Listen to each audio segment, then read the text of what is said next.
Good evening. My name is Frohard-Dourlent, and I'm a doctoral student in sociology at UBC. I'm writing tonight this letter in favor of the revisions to the board's sexual orientation and gender identities policy. These revisions have been carefully developed over the past 4 years, and they represent an essential step forward in order for the Vancouver Board of Education to properly support the trans and gender non-conforming students who attend Vancouver schools as well as their families. And I want to emphasize here that the revisions to these policies are about supporting students and families. They're about working together to make sure that students and families have a place in our district. In the spring of last year, I conducted my doctoral research project on school staff who have worked with trans and gender non-conforming students, and I interviewed administrators, counselors, and teachers in the Vancouver School District, as well as 3 other BC school districts. My goal was to better understand the experiences of educators and current school practices, as well as to identify potential areas for improvement. Across level and school districts, the school staff who talked to me amazed me by their commitment to their students and to inclusive learning environments. Most of them had little in the way of formal training when it comes to working with trans and gender non-conforming students, yet they were dedicated to supporting these students.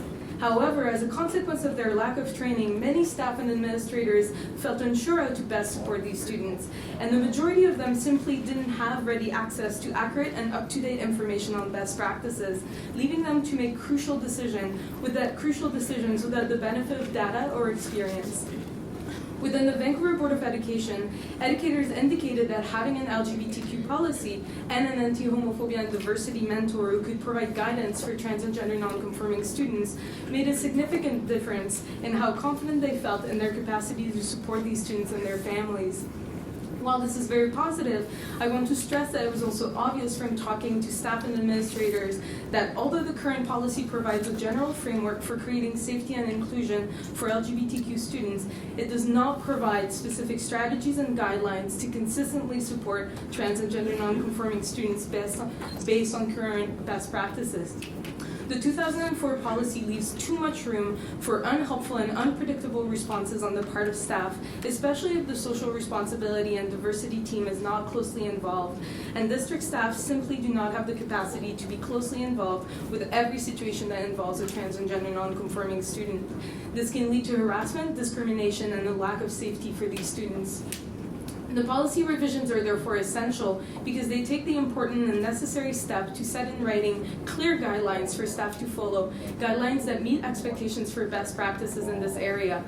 A clearer policy can only help staff and administrators feel more confident in supporting trans and gender non-conforming students and increase their capacity to create welcoming and inclusive schools. The fact that some schools have already successfully supported some students cannot be a reason for inaction here.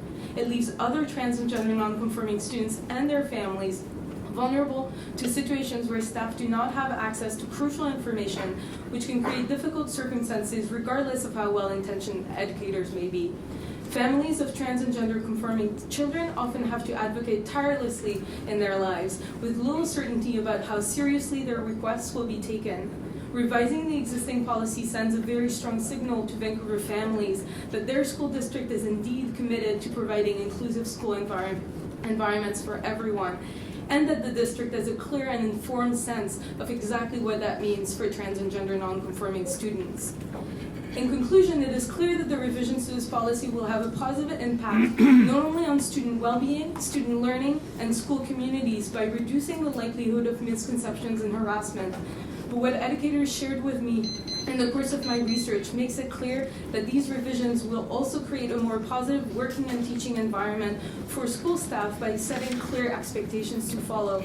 This sets up educators and schools for success, gives people the tools to be the supportive adults that they want to be, and contributes to the work of creating welcoming and inclusive schools for every student in our district. 10 years ago, the Vancouver Board of Education became a leader in creating welcoming and inclusive environments for all students by passing the original LGBTQ policy. Much has changed in that 10-year span, and the visible presence of trans and gender non-conforming students is one of these things. The revision proposed here bring the policy up to date and the district back to the forefront of the fight for inclusive schools. As someone who has been working and doing research in this area for over a decade, I know the incredibly positive impact that the update to this policy will have on Vancouver schools and on Vancouver families. I'm thrilled that the board has an opportunity to reaffirm its commitment to welcoming and inclusive schools, and I look forward to Vancouver becoming a clear leader for other school districts once again. Thank you.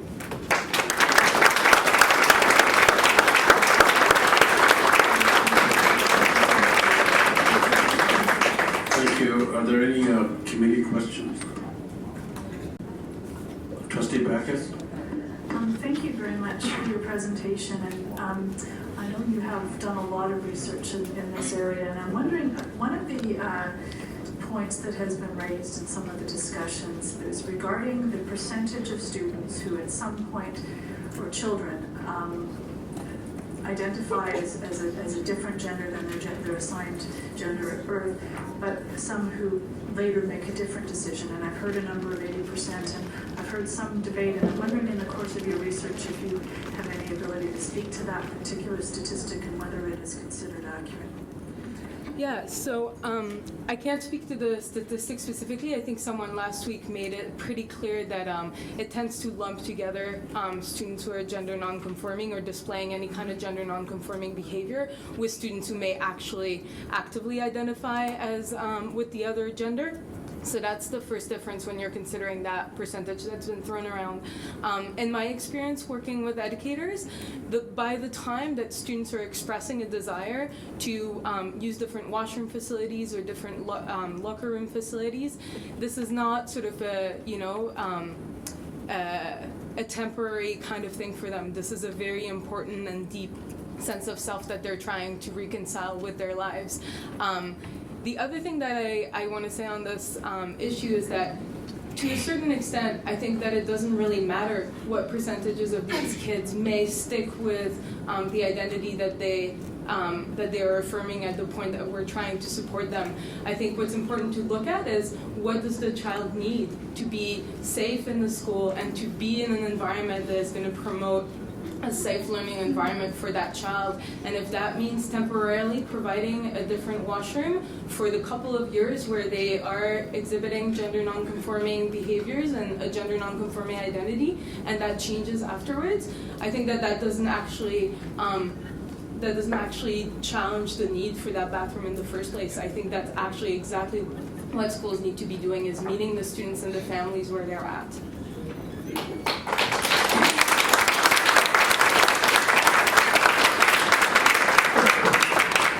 Could I ask delegates to leave their presentations with Maisie at the desk so we have a record of it? Thank you. Thank you. Sorry, you have a question? Oh, sorry, we have a question from Trustee Wu. Yes. Thank you for your presentation. You mentioned about best practice. Is there any, if you look at current policy, 2004 policies, is there any part of the current policy that you consider as not best practice? No, the biggest problem with the current policy is that it's not specific at all. It gives no tools at all for educators who are trying to support trans and gender non-conforming students. It doesn't say what you're supposed to do if a student wants to use a different washroom. It doesn't say how you handle a potential social transition. It doesn't say how you handle issues of gender markers or name changes within the school. It's just far too vague on the issue of trans and gender non-conforming students. There's just nothing in there. So to me, the biggest thing that these revisions are going to do is that they're going to provide clear guidelines that are in line with the best practices in this area, so that staff don't have to hesitate, so that staff don't have to do research in their own personal time, so that they don't have to reach out to different communities to try and figure out what is the best thing to do. It will tell them, here are some guidelines for how we proceed. Thank you. We have Trustee Lombardi.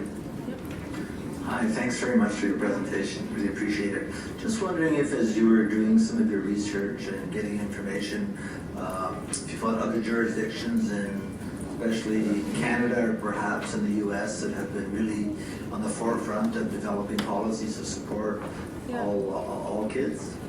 Yeah, there are a couple of other school boards. There's a school district in Massachusetts, I believe. I believe Toronto also has a model policy that they've adopted. Edmonton also recently has a policy that they've adopted. And all of them look very similar to the revisions that we're trying to include in our policy here in Vancouver. Because again, there isn't much debate in the educational or the medical communities in terms of what is best to do to support these students. The evidence is pretty clear as to exactly how we can support these students. Supplementary. Thank you very much. Just a follow-up question, I guess as part of your research also. Obviously implementing any kind of policy has challenges. Did you come across any information or ideas or strategies for any school boards to use as they were implementing a policy of this nature, keeping in mind education, understanding, and moving forward? Any particular strategies you came across that you bring to our attention? Yeah, so I think the great thing is that in the Vancouver School District, certainly staff are usually more than excited to learn about what they can do to better support students, right? So often staff are very open, and if they're given that information or offered that information, they're more than delighted to take it. I think the information maybe has more to do with the communities and the schools where the policy will be implemented, and just making sure that we're clear that this is about supporting students and families so that everyone has a safe learning environment. This is not about making decisions on behalf of families, or this is not about making decisions on behalf of any other professionals, right? This is about how do we create an educational environment that is actually going to be safe and inclusive for all of our kids.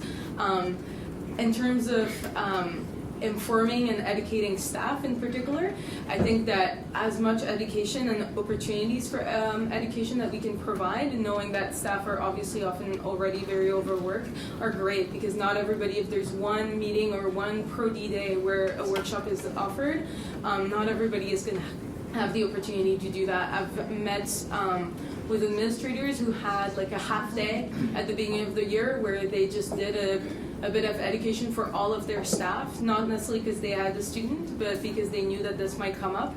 And I think that that's actually the most effective, is if people get informed before there's a student who shows up, because the more when you're trying to respond and you're being reactive, that's when it's really hard to make decisions, and that's when it's the most anxiety producing, right? So the more opportunities for information and education we can provide before any situation comes up, the better. Thank you. Thank you, Ellen. Thank you.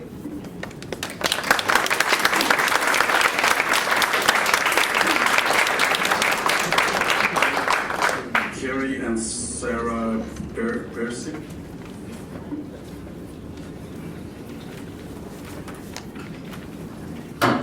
Thank you. I'm a parent of Sarah, a grade 12 student at Hamber Secondary in Vancouver. We're residents of Vancouver.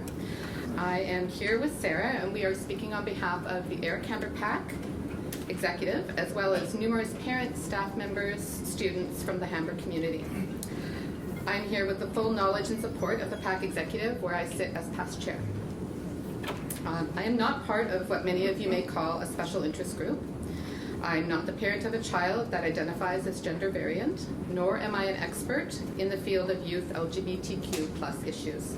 I am, however, speaking to you as a parent that has been a very active part of the Vancouver School Board system since 1998. First, I would like to thank the Pride Committee for their commitment to making Vancouver schools a more inclusive and safe place for trans students. I would like to thank the board for making that committee so diverse, so as to hear all sides of the issue presented, including the opinions of parents. As well, this board has gone above and beyond to ensure parents outside that committee have had a chance to be heard, and I truly feel as though I'm part of that process, for which I thank you. I would like specifically to thank those trustees that are obviously putting the needs of students first. I applaud the record of most of the trustees before me in truly supporting LGBTQ+ youth. You've had a part in making my daughter who she is today. You've helped her become a global citizen that cares about the needs of all people. You have done so with your inclusive and comprehensive policies. Yes, the current policy works. It really, really works. I have seen it with my own two eyes. but that does not mean it should not be improved upon. It is working well, but it can be even better. I want to thank all of the professionals that have not only spoken in support of these policy revisions, but have had a hand in setting them out in the first place. Numerous doctors, lawyers, healthcare workers, social workers, teachers, and counselors. I have learned much from you. I respect your commitment and expertise. I know that you, better than I, know what is best for our trans students. Most of all, I wish to speak to the trans community. Your stories and heartfelt speeches have touched me deeply and strengthened my resolve to be a voice of support. I want to specifically say, please don't hear only the voices of dissent. I know it must be difficult because some of those voices seem to be speaking the loudest, demanding the most attention, and being the most visible. They are not the majority. I say this to every single person in this room. They are not the majority. Lastly, I would like to address those that oppose this policy, trustees and parents alike. Many of you have been called transphobic or homophobic. It is actually immaterial to me whether or not that is true. If you are actively opposing a policy that specifically aims to address the needs of trans students, then the ultimate result is the same, regardless of what you hold in your heart. I urge this board to implement these policy revisions without delay. It is the right thing to do. Thank you. I'll just pass the floor over to my daughter, who just has a few brief words. Is that okay, or would you like me to read what she has to say? Sorry, what is her name? Sarah. Sarah. Oh, yes, Sarah's on the list. Oh, okay, there you go. Hey, my name is Sarah Bercic, and I'm here to let you know that Hamber students appreciate what you're doing. Hamber is an inclusive school, and I have many friends that identify across the LGBTQ+ spectrum. However, all schools are not like Hamber, and there are many students that are in grave need of better support, even at schools like mine. I think the most important part of this policy is around the idea of a student's right to privacy. It is very important for students to know that counselors and teachers respect their privacy. Otherwise, no student is going to seek support of any kind at school. And I have a petition here, and please accept these signatures as proof that 138 people in the Hamber community feel exactly as I do. Thank you.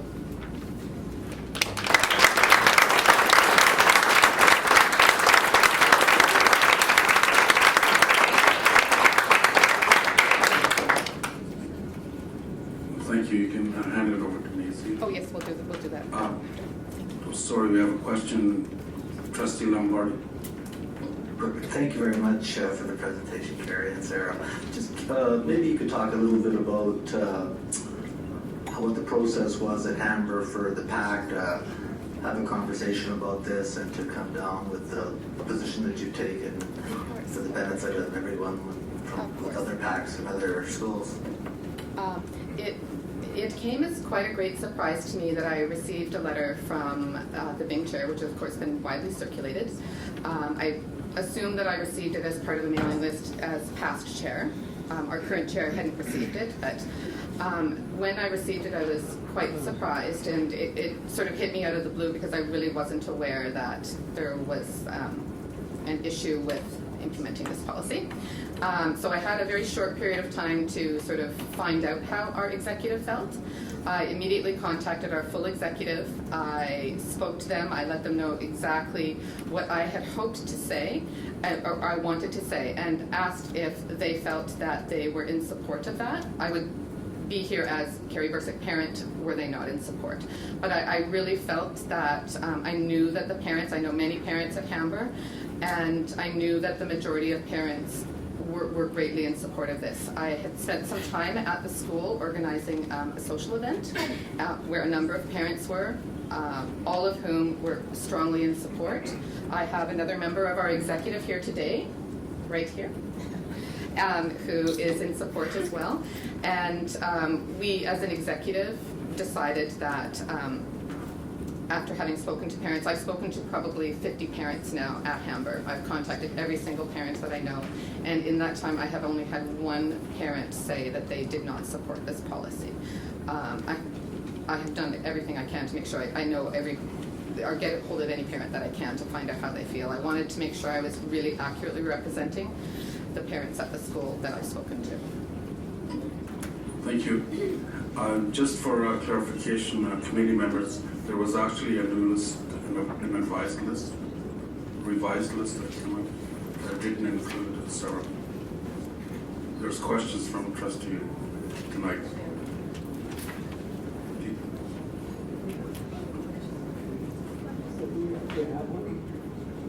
They were provided on your table.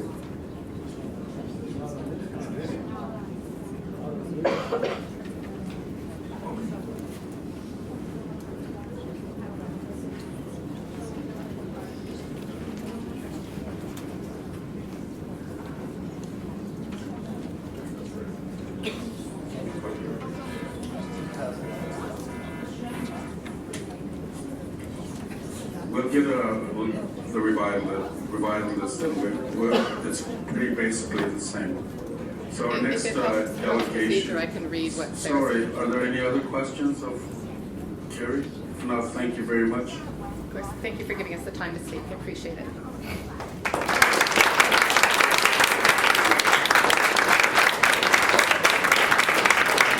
Our next delegation, Phil Skinder, he actually called in and he will be late unless he's here now. And he's been moved down to 21. Our next one is Jack G.A. Jack.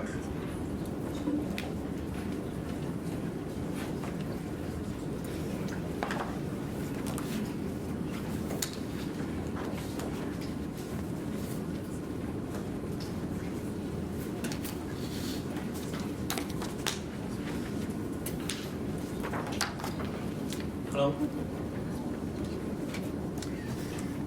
I'm a resident of Vancouver, the father of a 10-year-old girl who still believes Santa Claus, Easter bunnies, and tooth fairies.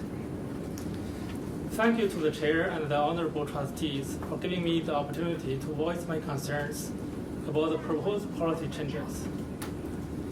In my opinion, the process that the policy draft was created and considered under is severely flawed and rushed. As a result, the new policy is confusing, and it is perceived to cause more problems than it was intended to solve. Therefore, I would like to request the board to authorize a new task force involving all the stakeholders, especially parents and teachers, to review the current policy and to use consensus decision-making mechanism for any changes to current policy. The task force can report back to the board in the next 6 to 9 months time frame, and then further public hearing can be held again afterwards. The process was severely flawed because the board did not identify nor involve all major stakeholders. In the leadership section of the draft regulations, it says the board will consult with the Pride Advisory Committee. There will be open dialogue with the LGBTQ+ communities. Administrators, teachers, counselors, and other staff and student leaders should consult with LGBTQ+ students. However, there was no mention of the other way around: consultation of all parents, consultation of all teachers. You see how this has backfired because the parents were not consulted. We also know teachers are going on strike next week, and I have heard that they were not informed about this policy either. All parents and the teachers must be identified as major stakeholders and consulted. As I said earlier, the policy is confusing, and it can cause more problems than it was intended to solve.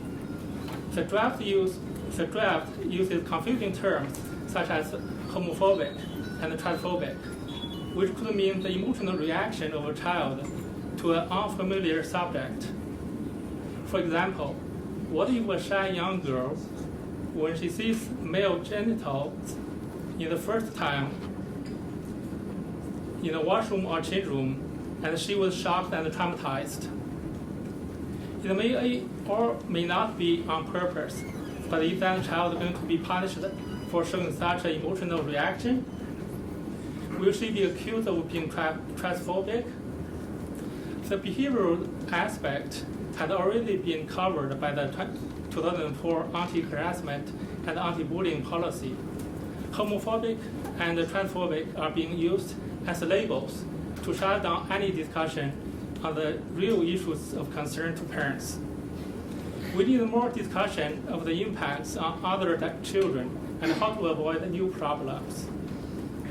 Forming a new task force and involving all the stakeholders to review the current policy is the only way to move forward effectively.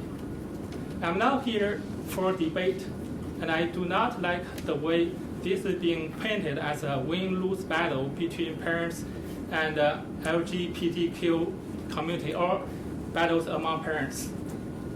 Parents, each and everyone here today is for the safety and protection of all students. No one wants to cause undue hardship to any particular group or individual.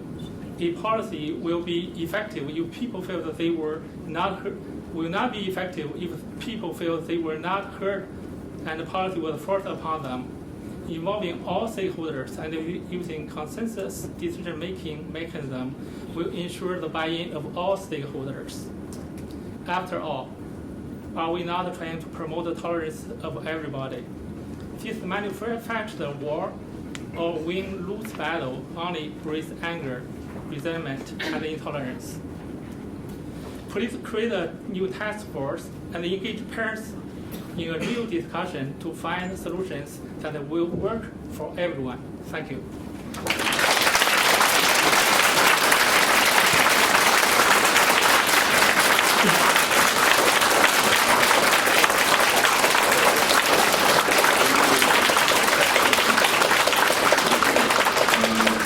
We have a question from Trustee Bacchius. Thank you very much for your presentation. And I just, there was reference in your question regarding process and the composition of the advisory committees, and I'm just wondering if I could ask perhaps through staff just for an explanation so we're all on the same page in terms of how long this has been in development, the revisions. I believe it's been a few years about for consultation discussion, and what the representation is on those committees, particularly in terms of parent representation and teacher representation, and who's been involved in working on the policy so far to date as we go into this current consultation phase of a fairly long process. So I'll just ask staff to maybe clarify that, because I think maybe that's a piece of information that not everyone has. Through the chair. So the policy has been in the process of being revised since, I believe, 2011. And the Pride Advisory Committee is made up of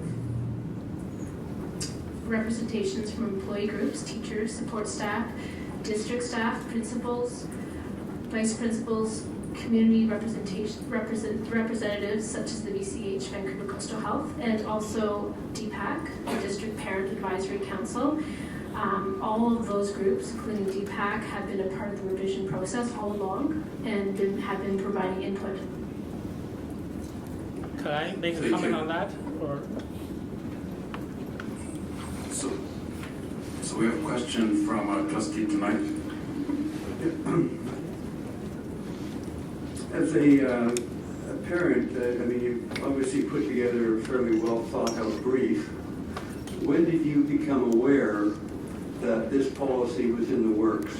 That is, when did you first see this policy, and did you see it in what language? I first got aware of this. A friend just sent me an email certainly after the April 10th meeting, and that's only a couple of weeks ago. And I did not see the meeting minutes. I did a Google search and found the minutes in PDF file. Previously, someone mentioned it had been in the works for 3 years, but the previous speaker, as a chair of the PAC, she was not aware of that even only a few weeks ago.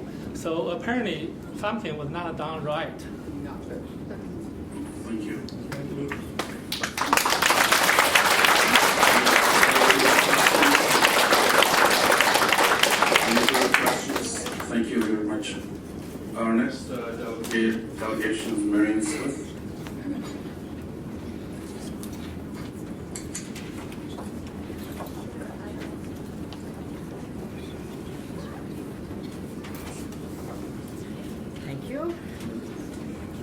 Marion Smith, and I'm a member of the Women's Advisory Committee to the City of Vancouver, and I'm here to speak in favor of this revision on their behalf. Excuse me, Marion, could you move the mic closer? Okay, is that better? Okay. So, do you want me to repeat that, or does everybody know? I'm here from the Women's Advisory Committee to the Mayor and Council. And our committee has asked me to speak in favor of this policy. And we recently supported the Parks Board initiative for the Trans and Gender Variant Inclusion policy, which they passed unanimously. So we are now here to support this initiative of the school board. Vancouver School Board has as its mandate to accept, respect, and value every student in their growth towards adulthood and in how to live well in their adult community. There is no greater ambition. To succeed in their mandate, I think the Vancouver School Board requires our support in this policy. I am a mother of 3, grandmother of 5, all of whom have moved through the public education system in BC. They have all experienced teasing, bullying, and disrespect in their lives. They needed support and respect to be themselves, to value themselves as they are. I believe that this policy would further help young people as they grow to take their part in society. In this case, in relation to their sexual orientation and gender identities. I believe we have already made it clear that racism, ageism, discrimination on the basis of gender, religion, and differing abilities are not permitted through our human rights legislation. Human rights is evolving as our awareness of how difference is experienced in our society and in our schools. This is just one more ism to be dispelled. Young and old people need to be valued by, as one great man said, the content of their character, not just on the basis of how they look or how they feel, or how they are the same as everyone else. Young people are in school a large part of their day, and it is an important part of their socialization into society. Schools are a great place to model what we want for our world. I believe all children, people are worthy of acceptance, respect, and value in this society. I therefore urge you to pass this policy. Thank you, Marion. Any questions?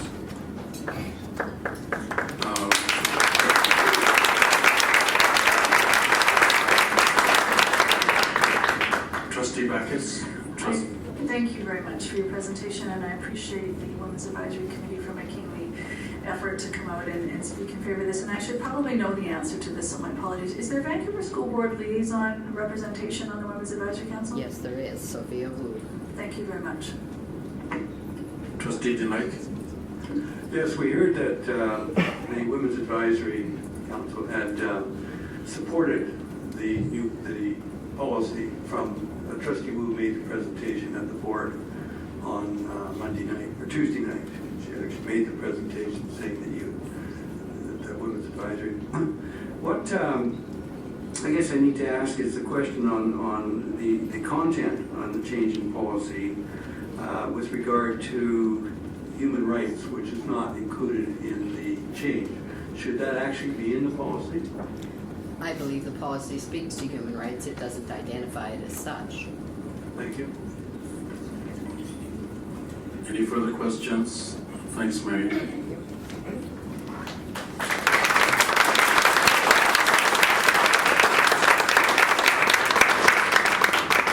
Julia O'Dwyer. Hello. My name is Julia O'Dwyer. I'm a mother of 4, and I have 2 children who are currently attending Vancouver schools and 1 in preschool. And I'm also the very proud parent of Cormac O'Dwyer, who graduated from Lord Byng Secondary in 2012, earning the Governor General's Medal. Well, it doesn't get much air usually, for the highest academic achievement of his graduating class. Cormac is also transgender. He transitioned when he was 13 years old, halfway through his grade 8 year at Byng. The first time I was asked to speak to a group of parents here at the VSB was actually the day that Cormac transitioned at school. We had kept him out of school for 2 days, and a group of individuals led by the then anti-homophobia and diversity consultant Steve Mulligan went into his classes and informed the students that he was transitioning. And that was a really scary time for me as a parent. I remember standing in front of all the people at the school board, and I had my cell phone in my pocket, and I was waiting for it to buzz in case I had to, go and get him quickly or get him out of a horrible situation. And as the mother of a transgender child, one of the first things you come across are the really frightening statistics on suicide. We really didn't know how this was going to go for Cormac, and we were ready to move him if things weren't going to go well. But I'm extremely happy to say that Cormac did not have any negative experiences during his high school years, which I think is a great credit to the staff and the students at Lord Byng and the VSB and their existing forward-thinking policy. However, the existing policy does not address the concrete practical ways of supporting a student such as Cormac. He had a lot of support at his school, but despite all of that, my son only started using the school washrooms in his final 2 years of school. And even then, he would only go in the middle of class when he knew the halls and bathrooms would be empty. When I first read the draft of the new policy, it felt really familiar to me because we had really navigated all of those points addressed in that new policy.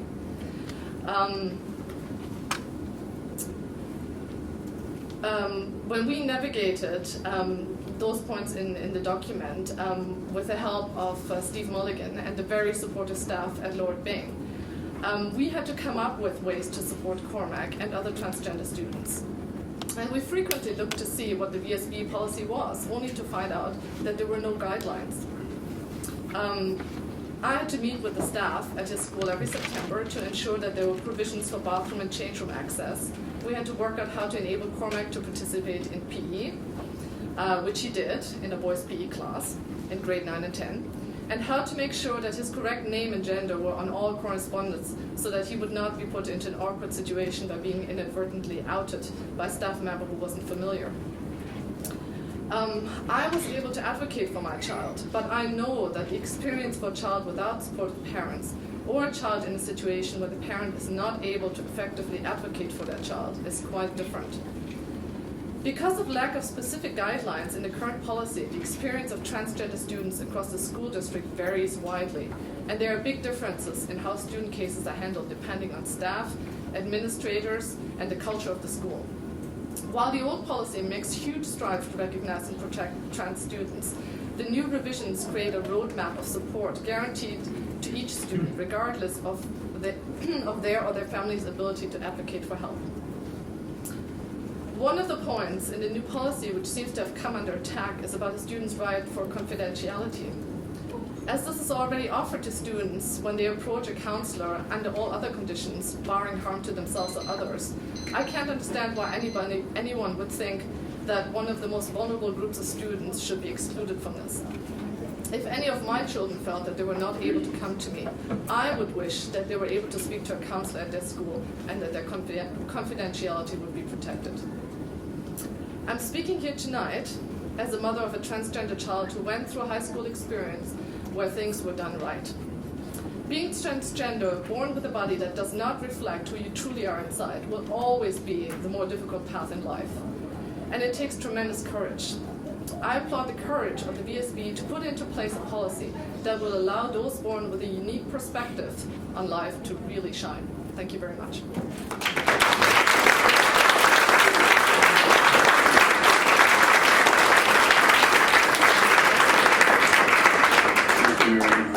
Questions?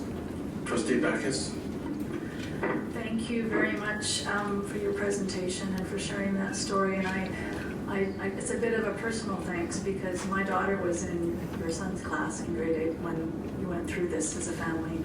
And I have to say what an amazing experience it was for my child and for that group of kids in that year to learn so much and have their world opened up so much and how excited they were and supportive and so and how I know so many kids cheered on Cormac over the years. Yes, and they did. I know it must have taken a lot of courage, but it benefited so many. So thank you very much, and it's wonderful to hear how well Cormac is doing. Thank you. Thank you.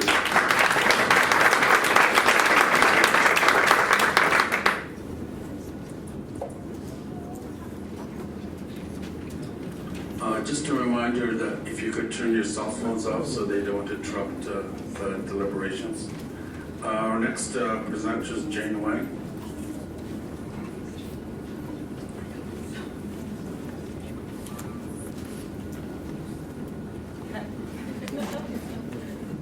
Hello. Dear committee members, my name is Jane Wang. I'm a Vancouver resident. I'm a busy mom of 2 young kids, and I'm a UBC professor. So I'm certainly not homophobic. Indeed, the LGBTQ plus people I personally know, they are all intelligent, caring, and charming.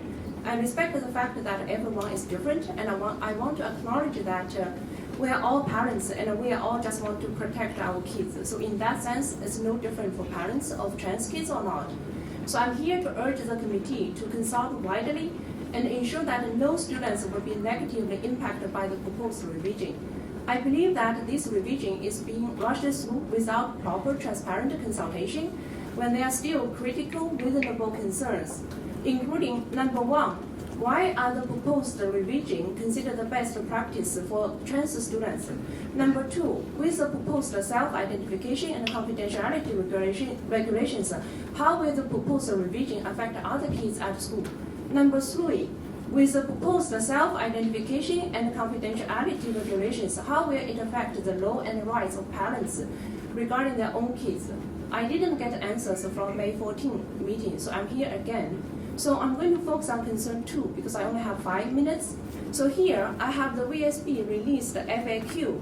For the question, how will this policy affect my child? The FAQ says that the vast majority of students will not notice any difference in their school life.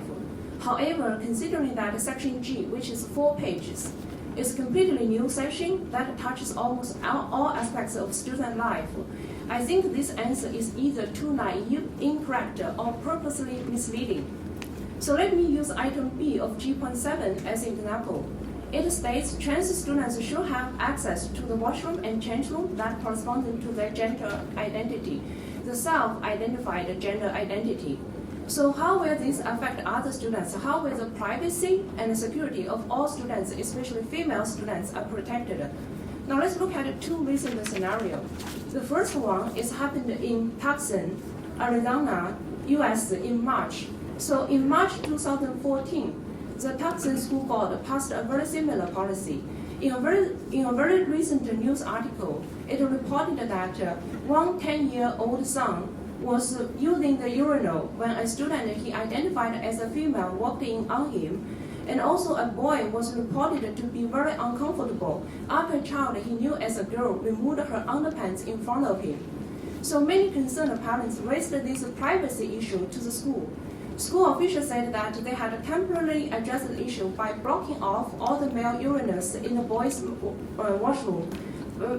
bathrooms, telling students to use the stalls. So my questions are, does VSB have plans to address similar concerns incidents? Does VSB plan to block off all the male urinals in every school? Or does VSB plan to discipline the kids who don't feel comfortable, even if it's a 6-year-old shy and sensitive girl like my daughter, who used to understand that washrooms are based on sex? So if so, how can VSB possibly claim in this FAQ the vast majority of students will not notice any difference when this will affect every student who use the washroom? So for my second scenario, my question is, does VSB have any plan to ensure that this policy will not be abused by people who pretend to be transgender intentionally for other purposes? Perhaps you think my scenario is implausible. Unfortunately, this has happened already in Toronto. So here, in 2012, a man, Christopher Hamber, self-claimed to be a transgender woman, and then he used similar laws to gain access to women's shelter and sexually assaulted 2 women in the shelter. One of them was deaf and homeless. So later, psychiatric reports concluded he was not transgender, and also later the judge said, and I quote, he has demonstrated from the age of 12 until the present an inability to control his sexual impulse. So my question is that if this current policy is implemented, what protection is going to be provided for our children? Why can people use washroom, change rooms of the opposite without any medical doctor said that they're actually transgender? To allow access to based on self-identification is putting our children at risk of harm. As a mom, I think putting a large body of students at risk is poor policy and frankly unacceptable. So you should read those articles and then you will understand why we are so concerned. Are we waiting until such things happen to our daughters to rethink this policy? And also I'm running out of time. I also want to make up 2 quick points. So this FAQ has many places misleading. I don't think it should be broadcasted to parents.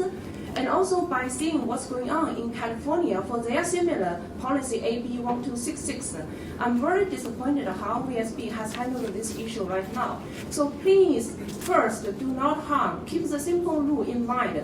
Don't use my kids for a ill-fated social experiment that is already causing problems in other jurisdictions. Don't vote it yet in June. Fix the address the concerns first. Thank you.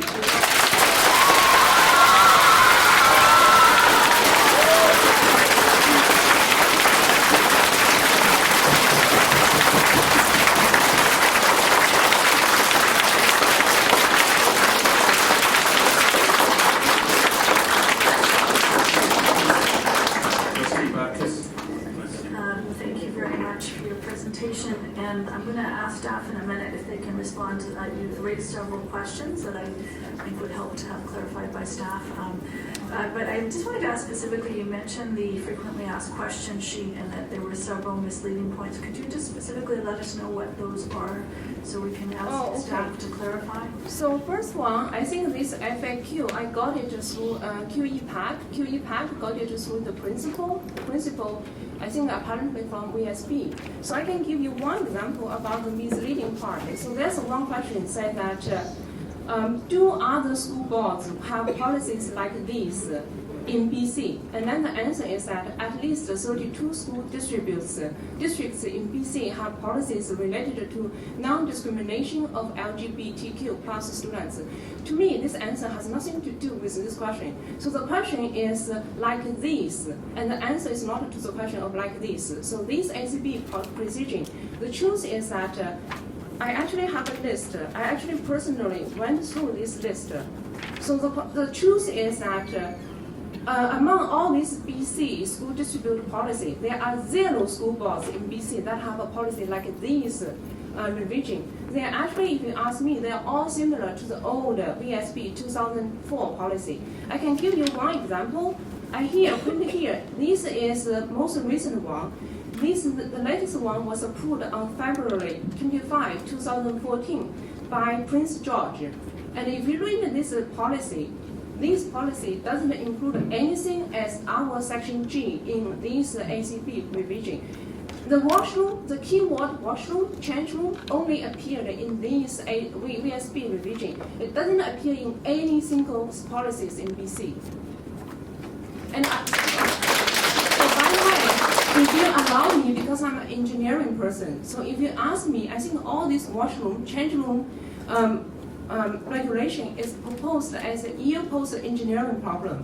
So you see, all the current washrooms, change rooms are designed based on bipolar sex. And now we say we need to adapt it to gender, but everyone say gender has a spectrum.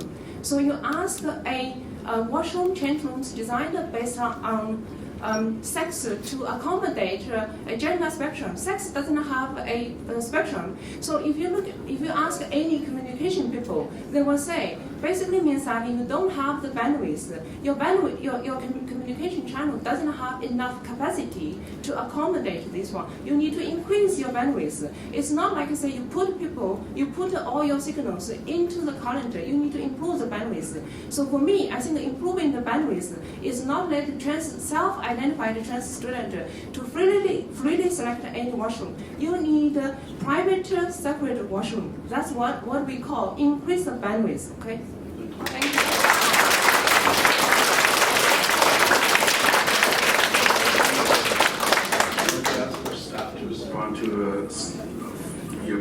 raised. Oh, another bizarre thing is that. Sorry, she's answering your question.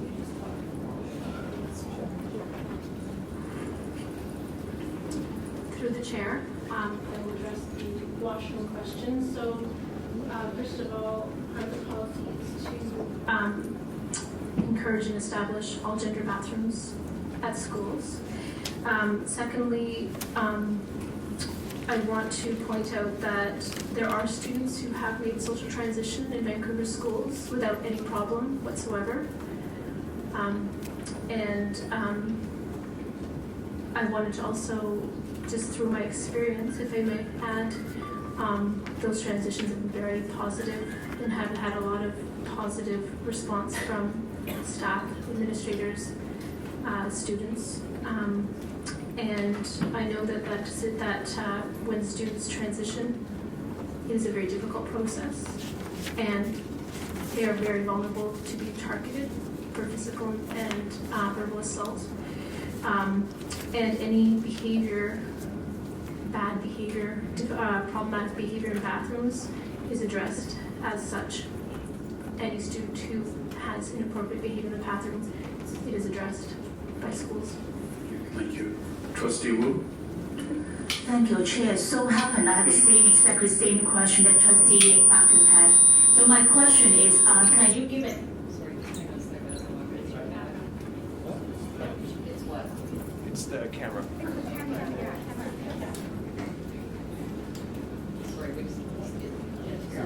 Okay, I have.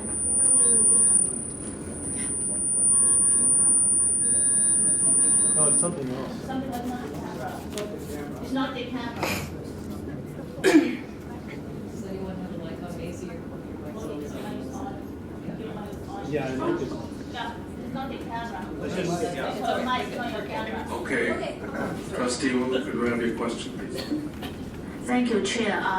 Actually, I have exactly the same question Trustee Bacchus has, because you mentioned that the FNQ is misleading. Can you give another example why it's misleading? Or my second question is, do you read the FNQ, the Chinese one or the English one too as well? So thank you for the question. So again, actually I'm personally rather puzzled because I got this FAQ through QE PAC, but I couldn't find it on website. Any place I couldn't find it. And if you read this FAQ, and also, by the way, I want to thank the considerative of OSP by providing the Chinese version. But I hope the same considerative can be extended that a Chinese translation of the original policy revision can be provided too. So if you read this FAQ, the FAQ basically says that the revision add clarity, update languages. You see, I feel very frustrated by sitting in this room because for me, as an engineer, I think when we try to debate, say, I propose something which are important, which are good, you should say, I propose regulation item 1 because this has this benefit. And like I said here, I propose G.7 because of these concrete reasons, right? You cannot come here to say the story, say, we need a policy, so that's why we need to support the policy revision. We have to answer the question, say, what? We are not come here to answer the question, say, why we need to support why we need to be supportive. We are asking the question, say, what is specific regulations we are support. So if you read all those sentences, you even no matter whether I read the English version or Chinese version, they are just misleading. If you give me time, I can go line by line to say how misleading it is.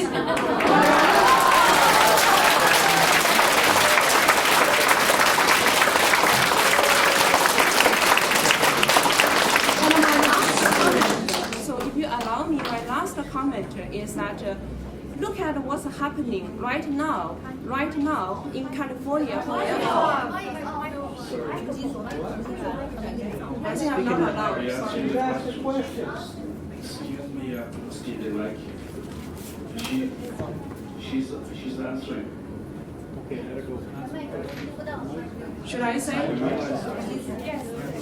So if I'm allowed, like I said, look at what's happening right right now in California for their similar AB 1266, and considering the similarities between California and Vancouver in terms of society similarity, in terms of cultural similarity, I can foresee we are repeating our ACP case as another AB 1266 in California. And I want to remind you that that policy was proposed, it was amended in April 2013, passed in August 2013, effective in January 2014. But right now, in March 14, 2014, there's a lawsuit against their school board by passing this one. So the fight is not over yet. Do we want the same thing happen in Vancouver? No. So is Thank you. Yeah. Thank you.